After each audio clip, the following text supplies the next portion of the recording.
listening to Reality Wrap. I'm your host, Melanie. Thanks for listening and enjoy the show.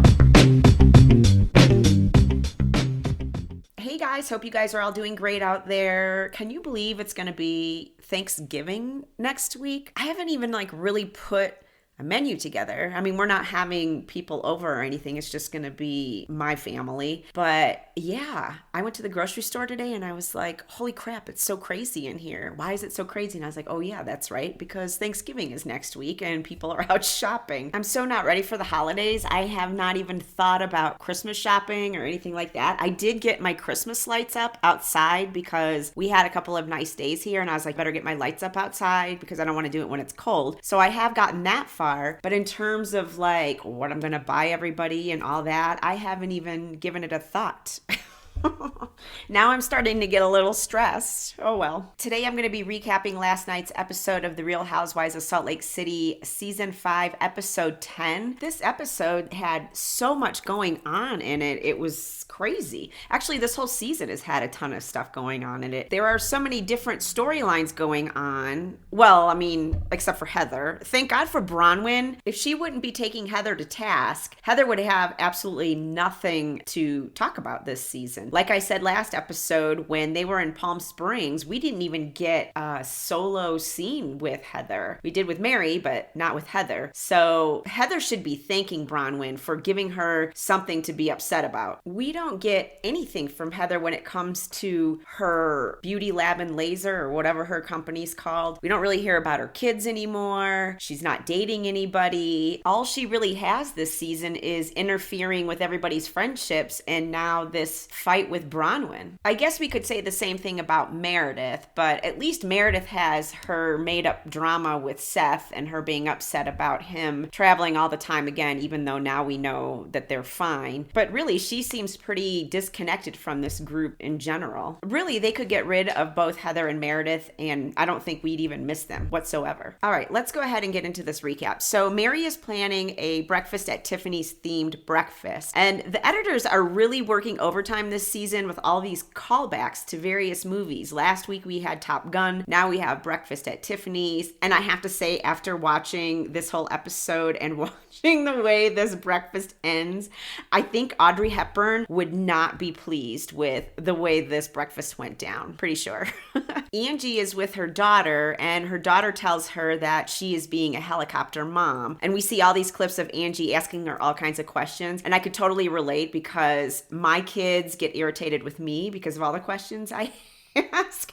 And Sean even calls me Barbara Walters because he's like, you ask people so many questions. And I'm like, I'm just making conversation. I like to know things. So I totally relate to this. Heather and Lisa meet up at that hat store, Kimosabe, and Heather pretends to think it's a sushi bar, but we all know she knows what it is. We've seen the one in Aspen a bunch of times on The Real Housewives of Beverly Hills because Kyle Richards is a huge fan, and we know that Heather is such a fangirl over the OGs on the other franchises. She completely embarrassed herself on the Ultimate Girls trips when she was like, I can't believe I'm sitting at the table with all these OGs. Anyway, we know she watches The Real Housewives of Beverly Hills, so she has seen this store or this version of that store in Aspen on this show, so she knew what it was. She's being so fake, and it's embarrassing. They go into the back of the store, which was set up as like a speakeasy, to have a drink, and the bartender points out that on his hat he has a raccoon penis. I was like,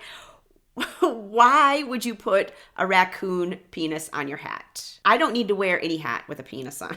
It makes no sense to me what the point of that is, but here we are. Lisa tells Heather that she missed her on the trip and that she heard a different story from Bronwyn as to why Heather wasn't there. That Bronwyn had said she really wished Heather was there, that she had invited Heather to her house, and that Heather was so nasty she left Bronwyn in tears, which was pretty much the version that we all saw watching this show. Not Heather's version where she said that she went over to Bronwyn's house and that Bronwyn demanded an apology from her or she wasn't going to get to go on this trip. We all saw Bronwyn apologize first and then tried to get Heather to apologize also for her part in their miscommunication or fight or whatever. And Heather was like, oh yeah, no, I was here first. You're not going to get me to apologize to you. Lisa also tells Heather about how Bronwyn was upset with Lisa for calling her and that Todd told John that if Lisa doesn't stop, that she and John were going to have to leave. And that she felt like unless she was against Heather, that Bronwyn was going to assume that Lisa was against her, which was not at all the case. She just wanted Lisa to be neutral and see both sides of the story. But for whatever reason, Lisa kept trying to defend Heather's side of the story. And when you're defending somebody's side of the story, it makes it seem like you don't believe that person's side of the story. And now we have Lisa pretty much telling Heather everything that happened on this Palm Springs trip and how Bronwyn was upset and Todd threatened to kick him out. So again, it does seem like Lisa is kind of leaning towards Heather's side. She's not really staying neutral. We now get the scene where Todd is essentially reprimanding Bronwyn for her behavior and essentially telling her that she ruined that afternoon in Palm Springs. This scene gave me such the ick. I felt like he was her dad and he was scolding her. Bronwyn tells us in her talking head that Todd's approval means everything to her, which kind of reminds me of somebody who maybe has some issues with their father when they were growing up, and growing up they were seeking their father's approval. That was kind of what I got from that scene. I was like, oh, that's a little weird. And I know I've said this before, but Todd is not going to be on next season. And if Bronwyn is back, I think there's going to be issues in their marriage. If there isn't already. I mean, obviously, something's going on in their marriage. And I think if she comes back, they're not going to be together for very much longer because he clearly does not like this show. And he's not wrong when he says, you're getting into the swamp with these people. I mean, that's why we watch it, right? But I guess he didn't understand that that is what this show was about. And you would think, as rich as they are and the way he provides for her, she wouldn't feel the need to go on this show. But I guess what his money didn't get her was fame, which is what this show is getting her. Which we've seen in the past that once some of these women start getting some fame, all of a sudden they have problems in their marriage. Or it amplifies the problems that are already in their marriage. So this morning I put out a poll on my Instagram and I asked, do you think Bronwyn is happy in her marriage? And the options you had to choose from were yes, they are in love, no, he controls her, or she's just there for the money. And so far, I've gotten 8% who believe that they're in love, 46% think that he controls her, and 46% think that she is there for the money. So if you want to participate in that, go to my Instagram page, Reality Rap Podcast, and you can vote in that. I have lots of different polls I put up. Bronwyn tells us in her talking head that Todd doesn't want her publicly to show her emotions, but that he also doesn't want her to show them privately. I am really processing that Lisa and I's friendship is either not what I thought it was or it's not going to be what I want it to be. And Todd doesn't like me to publicly show my emotions, but if we are really going to go all the way, Todd doesn't want me to privately show them either. You guys, what did she mean when she said that? That Todd doesn't like her to show her emotions privately either. What do you guys think? I'm telling you, there is something going on. Is she implying that Todd emotionally shuts her down when she tries to show any emotion within their relationship? That was kind of what I took away from what she said there. Maybe she'll expand more in the future episodes. I'm hoping she does. And I think actually we saw a clip of something that's going to be shown on one of the upcoming episodes where she's talking about her marriage with Todd. Back at Kimosabi, Lisa tells Heather that she feels like she and Bronwyn left the trip in a good place, and she wants Heather to know that while she was there, she was a good friend to her. And Heather's like, oh yeah, I'm not worried about our friendship, and that Bronwyn will never come down into this foxhole of friends.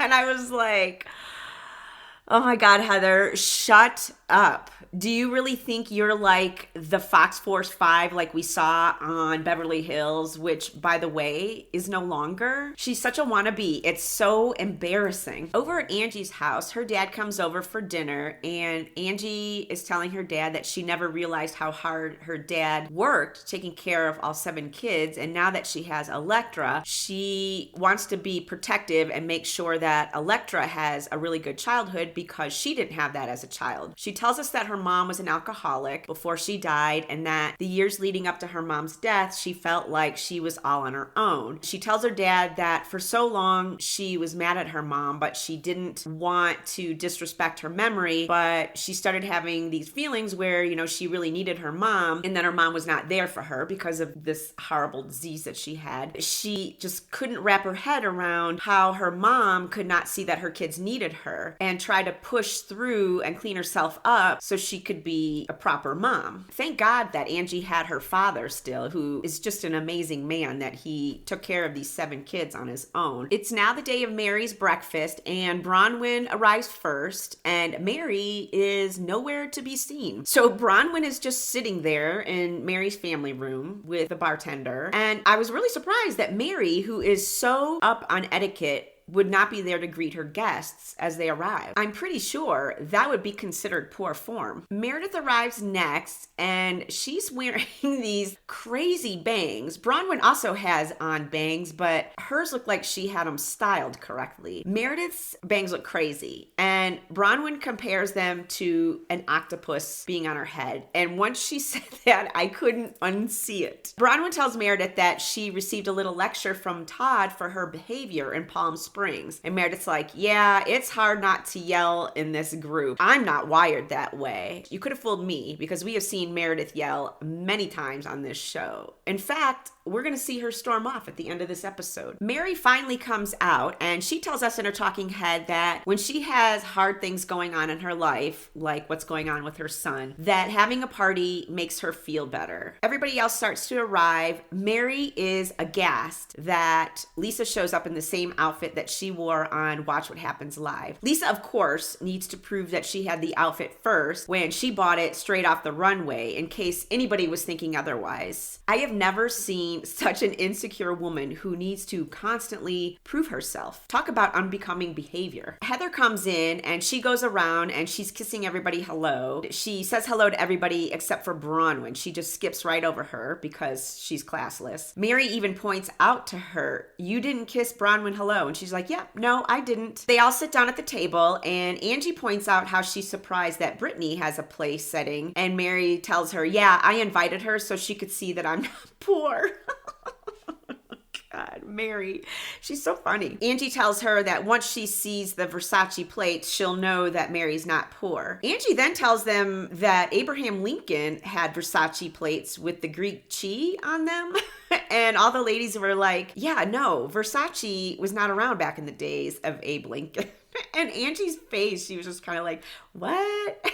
Brittany finally arrives, late of course, and she comes in like a hurricane, kissing everybody hello. Mary gets up and makes a toast to friendship, and Heather takes the opportunity. She thanks her for the invite and tells her, I think it's great that everybody was included since that didn't happen in Palm Springs, which is obviously a dig at Bronwyn. Brittany's like, yeah, who all went on the trip? And then she proceeds to tell everybody that Mary was the only one that invited her to anything this week, which seems kind of odd since Heather was still around. Why didn't Heather invite her to do something since they're supposed to be friends? Brittany then starts in on Angie and how she had invited Angie over to her house for her church fireside, and how Angie embarrassed her for bringing a bottle of wine. Whitney quickly points out, well, you're drinking right now, so what's the big deal? And Brittany tells her that she doesn't drink in front of her church group. Angie tells her, oh, I thought it was okay because the couple of times I've been in front of you, you've been drinking, and you're also doing 3 guys.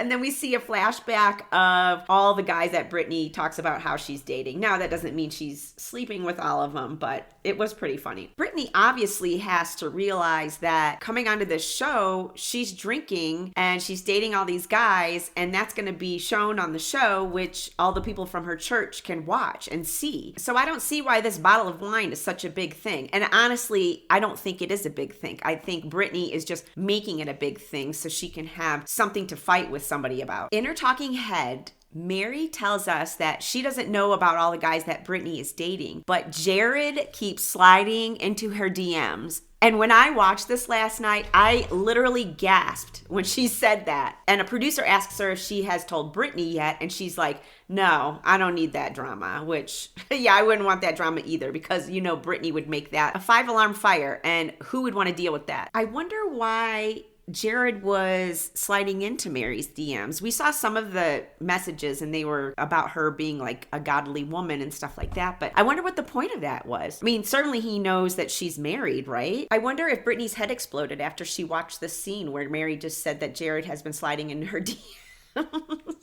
You know it did. Brittany tells the group that she feels bad about being excluded from Palm Springs. And Lisa brings up a good point. She says, I thought that you wouldn't even want to go because you've been so rude about Todd and Bronwyn's life. I wouldn't have even thought to check in on you because I wouldn't think you would be sad about not being there because you've been super rude about Todd and Bronwyn's life. It's not okay to talk about people's husband. No, you have called me a gold digger. Yes. You have said Todd is disgusting. You have said you don't know his name. Never said you Todd said was there's disgusting. no way I was physically attracted to him. You said our relationship is bullshit. You don't believe it. I say need that. to prove it to you. Yes, and when I did said say that. it's time to take a break from this, you said I will not. Everyone has said it. I said everyone's thinking it because they I don't think that. I don't think that. I've never thought that. Well, there you go, Brittany. That's why you weren't invited, because you did say a bunch of shitty things to Bronwyn about her marriage to Todd. This woman is such a child. Heather then decides that it's a good time now to ask Bronwyn again about not having a prenup with Todd. And why didn't you have a prenup? You got to take a break off the prenup. You really do, Heather. You want to keep knocking on that door, and you're not going to like it when I open it. It's not. It's not a good idea. It's not a good idea. It doesn't matter whether I have a prenup. The fact that you don't know my husband and you have opined multiple times on what he should or should not have done blows my mind. Multiple times. Yes. Pray tell, Yes. Shakespeare. I know 3 things about your husband. I know that he doesn't have a prenup with you.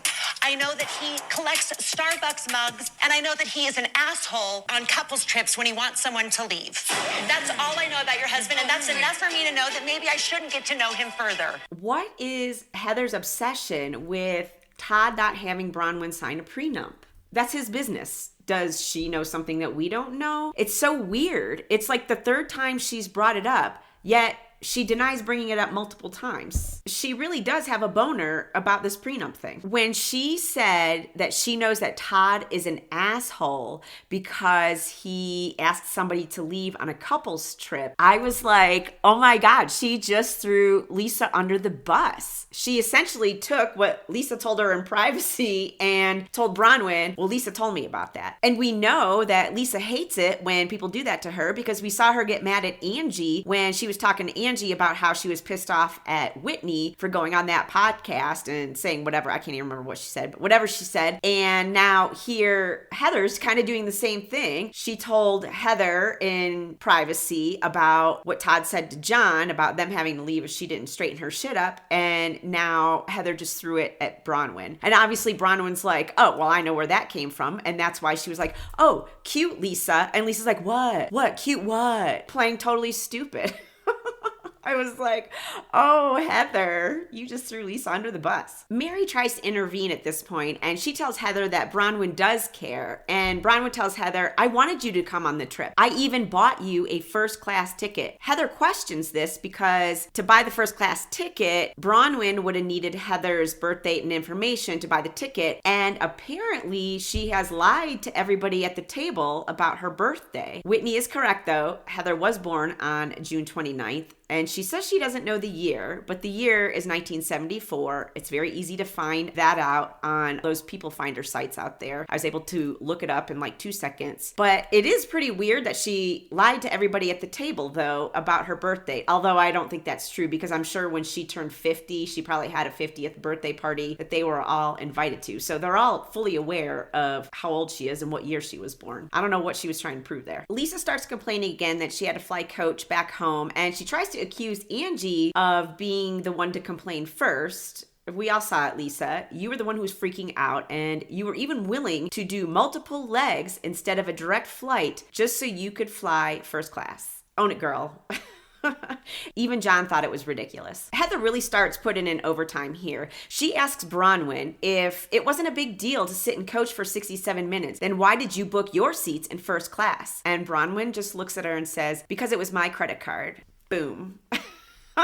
These bitches are so ungrateful. I can't believe they would sit there and question her over tickets that she bought for all of them on a trip she paid for. It was truly unreal. And her response was just the chef's kiss. None of them could say anything. They all just sat there like, okay, yeah, she's right. It was her credit card. She paid for everything. I don't even know why Heather asked Bronwyn why she flew first class. She wasn't even on the trip. Bronwyn tells Heather that it doesn't really matter what she says to her. Heather is always going to find another problem with her. Whitney tries to intervene, and Heather just keeps talking over her louder and louder because she cannot handle that Bronwyn is serving her, and it's starting to get to her. Bronwyn once again offers Heather an olive branch and tells her that she is very open to a friendship with Heather. Heather explains to Bronwyn that these are essentially her friends and that they have been through a lot together and that she is wary of new people coming into the group. I guess she doesn't realize that Bronwyn has been friends with Lisa for years, and even Todd points this out when he was lecturing Bronwyn. I wonder if it's not so much the fact that Bronwyn is the new person coming into the group, but Bronwyn is Lisa's friend that is coming into the group, and this threatens Heather, and maybe she was worried that Bronwyn was going to come into the group and Lisa was going to toss Heather aside because now she has this friend that she's had for years. I don't know. That's just me speculating. Heather finally tells Bronwyn that she is also open to a friendship as long as she doesn't steal Lisa.